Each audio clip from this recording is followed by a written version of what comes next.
President Trump is calling it the dawn of a new Middle East. For the first time in more than a quarter century, Israel has signed a diplomatic accord with Arab neighbors. But before the ink was dry, there were already signs that Israel still has enemies in the region, and they aren't celebrating. Here's CBS's Paula Reid. President Trump called Israel's normalization of ties with Bahrain and the UAE the beginning of a new era in the region. We're here this afternoon to change the course of history. After decades of division and conflict, we mark the dawn of a new Middle East. The administration hopes the agreement signals a realignment in the Middle East, as Arab nations once committed to Palestinian statehood now move to solidify their ties with Israel. Only two other Arab states, Jordan and Egypt, have done so.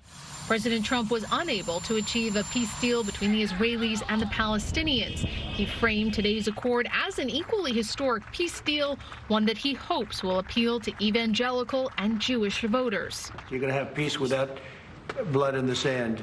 For years, you had blood in the sand. That's all you had, blood in the sand. You got nothing for it. But it's more of a business deal than a peace accord. The three countries are not engaged in armed conflict. The agreement means greater diplomatic and economic ties between them.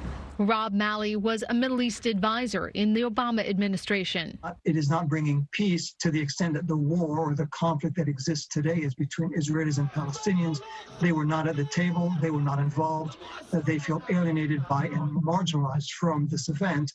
That was on display in Gaza, where protesters condemned the accord, and the Israeli military said the Palestinians had fired 2 rockets into its airspace.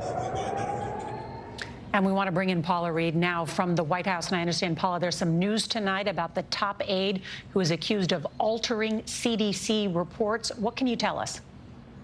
That's right, Nora. There are reports tonight that the president could soon lose one of his key messengers on coronavirus.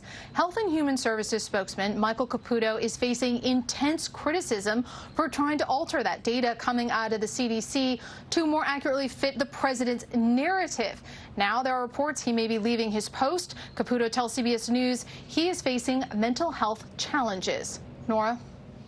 His position under fire tonight. Paula Reid, thank you.